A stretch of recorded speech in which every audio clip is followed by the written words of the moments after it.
हाल ही में देश की राष्ट्रपति द्रौपदी मुर्मू जी ने सुप्रीम कोर्ट के अगले चीफ जस्टिस के नियुक्ति की घोषणा की है और ये चीफ जस्टिस होंगे B.R. गवई, यानी जिन्हें हम भूषण रामकृष्ण गवई जी के नाम से भी इन्हें हम जानते हैं। ये सुप्रीम कोर्ट के 52वें मुख्य न्यायाधीश होंगे, जिनका कार्यकाल 14 ऑफ मई यानी 14 मई से प्रारंभ होगा और इनका कार्यकाल तकरीबन है न 6 महीने के आसपास हमें देखने को मिलेगा और नवंबर में इनका कार्यकाल समाप्त हो जाएगा, है ना। अब हम थोड़ा सा ये समझने की कोशिश करते हैं कि भारत देश में जो चीफ जस्टिस ऑफ इंडिया मतलब कि मुख्य न्यायाधीश के नियुक्ति की जो प्रक्रिया होती है वो किस तरीके से की जाती है। तो हमारे संविधान का अनुच्छेद 124 का खंड 2 ये कहता है कि भारत में मुख्य न्यायाधीश की जो नियुक्ति है ना, वो राष्ट्रपति द्वारा की जाती है। लेकिन राष्ट्रपति जब भी ये नियुक्ति करेगा तो ऐसी स्थिति में वो कॉलेजियम व्यवस्था की सिफारिश पर काम करता है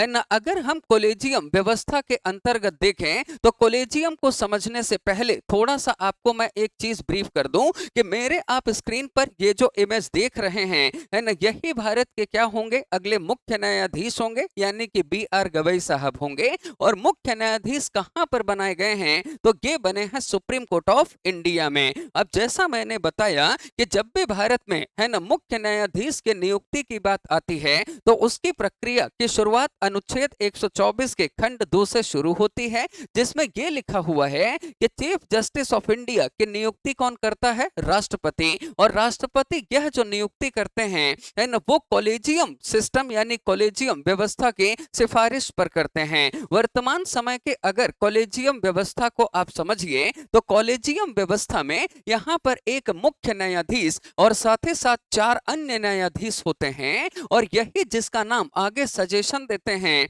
एंड वही व्यक्ति क्या बनता है, भारत का मुख्य न्यायाधीश बन जाता है। तो इसके अंतर्गत अगर हम देखें तो जस्टिस जो संजीव खन्ना थे, मतलब कि भारत के 51वें मुख्य न्यायाधीश है ना, उनका कार्यकाल 13 मई को समाप्त हो रहा है। और आपको ये भी पता होगा है ना, आपको ये भी स्पष्ट होगा कि हमारे यहाँ पर है ना जो मुख्य न्यायाधीश होते हैं उन्हें सरकार को अपना उत्तराधिकारी है ना चयनित करके बताना पड़ता है। और जो जस्टिस संजीव खन्ना जी थे उन्होंने अपने उत्तराधिकारी के तौर पर किसका चयन किया, उन्होंने B.R. गवई का जो नाम है उसे सजेस्ट किया। और राष्ट्रपति द्रौपदी मुर्मू जी ने यही घोषणा की है कि यही भारत के अगले क्या होंगे, मुख्य न्यायाधीश होंगे। और साथ ही साथ इस बात की जो औपचारिक घोषणा हुई है वो की है केंद्रीय विधि एवं न्याय मंत्री है ना अर्जुन राम मेघवाल जी ने। और उन्होंने ये भी कहा है कि B.R. गवई साहब जो है ना ये बेसिकली अपने निष्पक्षता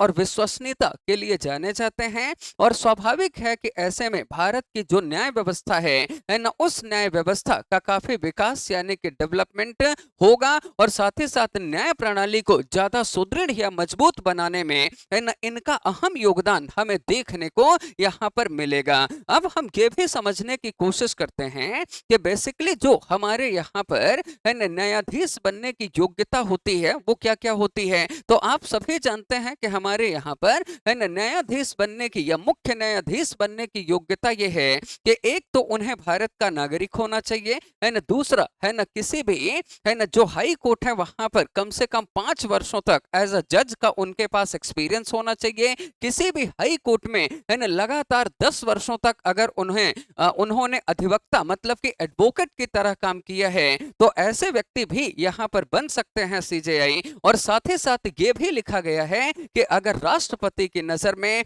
कोई व्यक्ति है ना विधि मतलब कि कानून का अच्छा खासा जानकार व्यक्ति हो तो उसे भी यहाँ पर मुख्य न्यायाधीश बनाया है ना जा सकता है। और साथ ही साथ अगर हम देखें तो भारत में जो न्यायाधीशों का कार्यकाल होता है कितना होता है, 65 वर्ष का होगा, है ना। अगर उनका कार्यकाल है ना अभी हाल ही में कोई नियुक्त हुआ और 1 महीने बाद भी अगर वो 65 वर्ष के हो रहे हैं ना तो उनका कार्यकाल सिर्फ और सिर्फ 1 महीने का ही होगा। क्योंकि अगर आप इस कॉलेजियम व्यवस्था को ठीक तरह तरह से देखें तो इस कॉलेजियम व्यवस्था के अनुसार है ना 13 मई 2025 को रिटायर कौन हो रहे हैं? संजीव खन्ना जी, जो कि भारत के 51 में यानी कि इस समय पर मुख्य न्यायाधीश के तौर पर कार्यरत हैं, है ना। इसके अलावा है ना आप देखिए कि 14 मई है ना 2025 को है ना कौन रिटायर हो जाएंगे? तो ये हो जाएंगे मतलब कि बी.आर. गवई साहब जो हैं है ना, ये 14 मई 2025 से है ना ये भारत के अगले मुख्य न्यायाधीश के तौर पर काम करेंगे,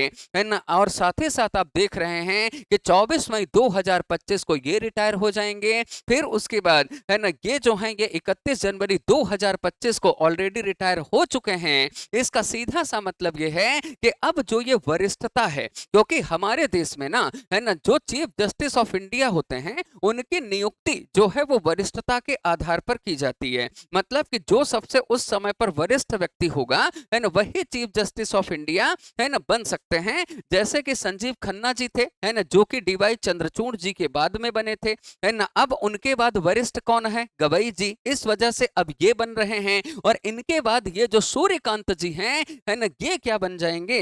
है ना ये सबसे यहाँ पर वरिष्ठ हैं। तो स्वाभाविक सी बात है कि जो अब अगले है ना मुख्य न्यायाधीश के तौर पर हमें देखने को मिल सकते हैं है ना वो सूर्यकांत यहाँ पर है ना जो है वो जी यहाँ पर मिल सकते हैं। अब उसके बाद अगर हम थोड़ा सा न्यायाधीशों के विषय में या थोड़ा सा सर्वोच्च न्यायालय के विषय में अगर मैं आपसे प्रकाश डालूं तो ऐसा कहा जाता है कि भारत में जो है ना सर्वोच्च न्यायालय की पहली बार स्थापना है ना वो ब्रिटिश गवर्नमेंट के द्वारा की गई थी, है ना। 1773 में एक रेगुलेटिंग एक्ट भारत में है ना ब्रिटिश गवर्नमेंट ने पास किया था और उसी में ये प्रावधान किया था कि भारत में एक सुप्रीम कोर्ट की स्थापना होगी। और उसके फलस्वरूप 1774 में ही एक सुप्रीम कोर्ट कोलकाता में स्थापित हुआ था, जिसके पहले मुख्य न्यायाधीश थे सर एलिजा एम्पे। कौन थे? Sir Elijah Impey. लेकिन जो वर्तमान समय में हमारा सुप्रीम कोर्ट है ना, ये वर्तमान समय का सुप्रीम कोर्ट पहले ये फेडरल कोर्ट के नाम से विख्यात था, है ना। कहा जाता है कि 1935 के भारत शासन अधिनियम में है ना 1935 के भारत शासन अधिनियम में भारत में एक फेडरल कोर्ट की व्यवस्था का प्रावधान था और उसी के अनुरूप भारत में फेडरल कोर्ट स्थापित हुआ, है ना। और उसी फेडरल कोर्ट को 28 जनवरी 1950 को है ना सुप्रीम कोर्ट के रूप में जो है वो कन्वर्ट कर दिया गया। और हमारे सुप्रीम कोर्ट के पहले जो मुख्य न्यायाधीश थे वो कौन हुआ करते थे? हीरालाल है ना जिकानिया साहब थे। अगर मैं भारत और अन्य देशों के मुख्य न्यायाधीश में है ना थोड़ा सा एक तुलनात्मक अध्ययन करूं तो उनकी तुलना इस तरह से की जा सकती है कि जैसे आप यूएसए यानी संयुक्त राज्य अमेरिका में अगर आप देखोगे ना तो वहां पर जो न्यायाधीशों का कार्यकाल होता है वो आजीवन होता है। कितना होता है? आजीवन होता है ना। इसका मतलब है कि जब तक उन्हें इम्पीच नहीं किया जाता। इम्पीचमेंट कब लगाया जाता है? इम्पीचमेंट लगता है कि अगर वो कॉन्स्टिट्यूशन के अकॉर्डिंग काम नहीं कर रहे हैं या अगर वो किसी तरह से मिसबिहेव करते हैं तो उन्हें इम्पीच किया जा सकता है। और अमेरिका में आजीवन है ना जो है समय तक कोई भी मुख्य न्यायाधीश बना रह सकता है। आप सोचो कि जो जॉन मार्शल साहब थे है ना उन्होंने लगभग 34 वर्ष तक है ना अमेरिका के मुख्य न्यायाधीश के का जो है वो पद संभाला। और इस समय पर है ना जो जॉन रॉबर्ट साहब हैं है ना वो मौजूदा स्थिति में तकरीबन 19-20 साल से है ना वहां पर जो है वो मुख्य न्यायाधीश के तौर पर अभी भी कार्यरत हैं। 2005 में उनकी नियुक्ति हुई थी और अभी 2025 में भी वही है ना अमेरिका के मुख्य न्यायाधीश हैं। और दूसरा, अगर हम यूनाइटेड किंगडम यानी कि अगर ब्रिटेन की तरफ बात की जाए तो वहां पर जो लॉर्ड ऑफ जस्टिस होते हैं वहां के चीफ जस्टिस को क्या बोला जाता है? लॉर्ड ऑफ जस्टिस, है ना। और उनकी जो उम्र होती है वो लगभग होती है 75 वर्ष यानी कि है ना 75 ईयर। और भारत में न्यायाधीशों की उम्र लगभग कितनी निर्धारित की जाती है? यहाँ पर निर्धारित की गई है या मुख्य न्यायाधीश की उम्र 65 वर्ष यहाँ पर निर्धारित की गई है। तो आपको उम्मीद है समझ में आया होगा। आउटलाइन बेसिकली ये है कि भारत के अब नए जो चीफ जस्टिस ऑफ इंडिया होंगे वो कौन होंगे? है ना वो बी.आर. गवई साहब होंगे। कब से कार्यकाल शुरू हो रहा है इनका? तो 14 मई 2025 से इनका कार्यकाल शुरू होगा, है ना। ये कितने दिनों तक रहेंगे? तो 6 माह तक रहेंगे। और कौन नियुक्त करता है इनको? तो इन्हें नियुक्त किया है जो हमारे राष्ट्रपति हैं है ना द्रौपदी मुर्मू जी ने उन्हें। और किसने ये खबर दी है कि यह औपचारिक तौर पर यह घोषणा की है? तो जो केंद्रीय विधि एवं न्याय मंत्री हैं है ना अर्जुन राम जो कि उन्होंने ये जानकारी दी है कि मतलब कि जो अगले हमारे सीजेआई या चीफ जस्टिस ऑफ इंडिया होंगे, है ना, वो बी आर गवई साहब होंगे। तो इनसे जुड़े हुए और चीफ जस्टिस ऑफ इंडिया से जुड़े हुए जितने भी तथ्य थे, उन तथ्यों को मैंने आपके समक्ष प्रस्तुत करने का पूरा प्रयास किया। आई होप आपको ये समझ में आया होगा। तो बस बने और जुड़े रहिएगा उड़ान एकेडमी के साथ, और ऐसे ही करंट के मुद्दों को आप समझते और सीखते रहिए। Thank you very much. धन्यवाद।